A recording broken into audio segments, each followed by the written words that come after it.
एकाएक इतनी जल्दी व्यवस्था बना ली है। और उसके साथ साथ आप लोगों से ये कहेंगे कि देखो, जन्मदिन मनाना या कोई भी छोटे मोटे जो फंक्शंस होते हैं, ये हमें चंद खुशियाँ दे सकते हैं। चंद खुशियाँ मतलब कुछ समय की, लेकिन हमारे जीवन में अगर पूरे जीवन भर खुशियाँ चाहिए तो उसके लिए हमें लगातार मेहनत करना पड़ेगा।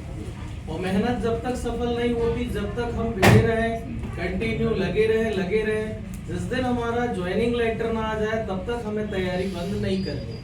कभी भी छोटा सा सिलेक्शन, अभी कुछ लोगों का देखा मैंने, एसएससी जीडी का रिजल्ट आया था, उस टाइम पे ढेर सारे बच्चों का हुआ था सिलेक्शन, पढ़ना ही छोड़ दिए भाई, रेगुलरिटी तोड़ दिए।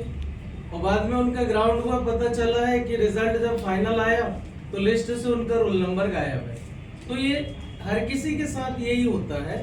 तो हम ये कह रहे हैं कि आप तैयारी को कंटिन्यू करो और हर गलतियों से सीख लो कि हमने पिछले टाइम जो गलती की है, अब दोबारा एग्जाम में वो गलती ना करें। उसके लिए हमें लगातार क्या करना पड़ेगा, तो अपनी कमियां निकालनी पड़ेगी। और आपकी कमियां आपसे बेटर कोई नहीं बता सकता, वो चाहे आपका गुरु हो या आपके माता पिता हो।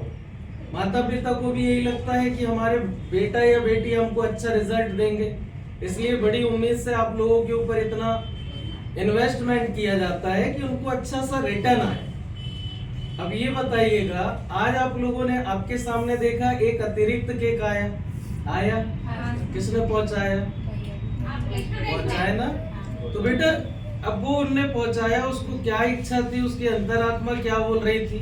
आज तो वो सेलेक्ट होके चला गया। मेरी बात हुई है, वो सुबह जम्मू में है, जहाँ पे बहुत ज्यादा रस है और जहाँ पे बहुत ज्यादा अभी स्थिति भयावह रहती है ना कभी भी, तो ऐसी जगह पे स्थित है। और आज उनको बहुत खुशी होती है।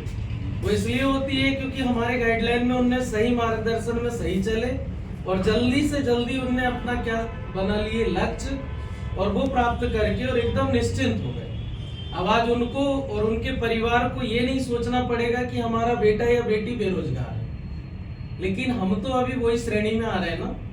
और जितने लोगों का सिलेक्शन हुआ यहाँ से, मैं गारंटी से कहता हूँ, उन लोगों ने रेगुलरिटी नहीं तोड़ी है, लगातार प्रयास किया है, लगातार भिड़े रहे हैं। उनका रिजल्ट अच्छा नहीं आया, बिगड़ा क्यों है, कहाँ बिगड़ा है, ये सारे बच्चे जो मेरे से डिस्कस कर करके आगे बढ़े हैं ना, तो वो बेटा रिजल्ट उनको मिलना स्वाभाविक हो गया। क्योंकि वही व्यक्ति अपनी कमियां अपने गुरु से शेयर करता है, जिस व्यक्ति को लगता है कि नहीं यार, ये व्यक्ति हमें अच्छा रास्ता दिखा देगा।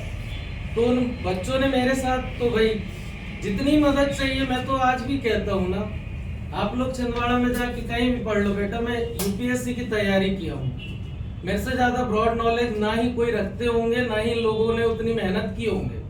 भले पढ़ाने के लिए खड़े हो गए हैं, मैं ये बात मानता हूँ, पर मैं जो स्ट्रगल, जिस स्थिति से उभर के आया हूँ ना, लक्ष्य बड़ा था। लैंग्वेज बदलने के चलते मैं आज आप लोगों को यहाँ पे पढ़ाता हूँ, अन्यथा मेरी अगर एक लैंग्वेज बनी रहती शुरू से, तो शायद एक नंबर से मैं आज यहाँ नहीं रह पाता।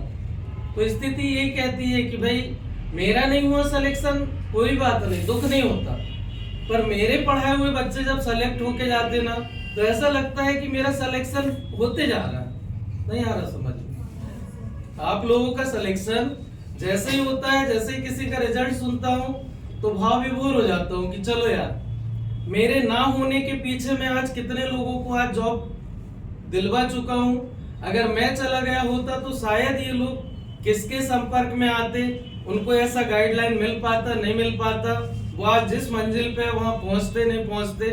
तो ये सारी चीजों को सोचना पड़ जाता है। एक ही चीज का विशेष ध्यान रखें, अपने लक्ष्य को टारगेट करो, मेहनत करो, अपनी कमियां खुद निकालो और अपनी कमियों से सीखो, और उस कमी को दूर करने के लिए जितना आप लोगों के अंदर क्षमता है, पूरी क्षमता लगा दो, क्योंकि आपसे बेटर आपकी कमी कोई नहीं जानता। पेपर देने जाते हो, आपको खुद समझ में आता है कि यार क्या बन रहा है, क्या नहीं बन रहा, कहाँ दिक्कत हो रही है, कहाँ नहीं हो रही, किस चीज में मेरे हाथ फंस रहे हैं, किस चीज में मुझे समझ नहीं आ रहा है। तो ये अपने माइंड में पूरा सेट रहता है, पर फिर भी हमें पता होने के बाद भी हम उन चीजों पे ध्यान नहीं देते। क्यों नहीं देते? क्योंकि ढेर सारी चीथन पाल के रखे बाहरी वातावरण में, समय नहीं है हमारे खुद के लिए।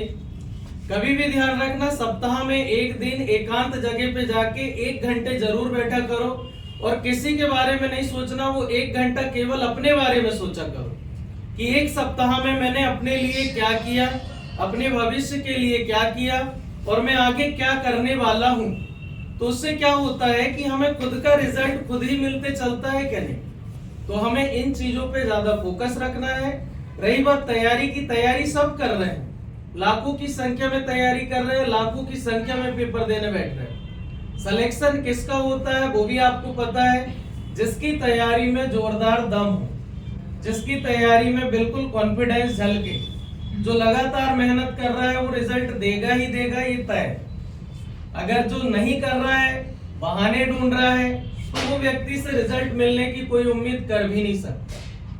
तो अपन अपने माता पिता का भी पैसा लगा रहे हैं, अपन अपना खुद का इतना कीमती समय गवा रहे हैं। तो इन सारी चीजों को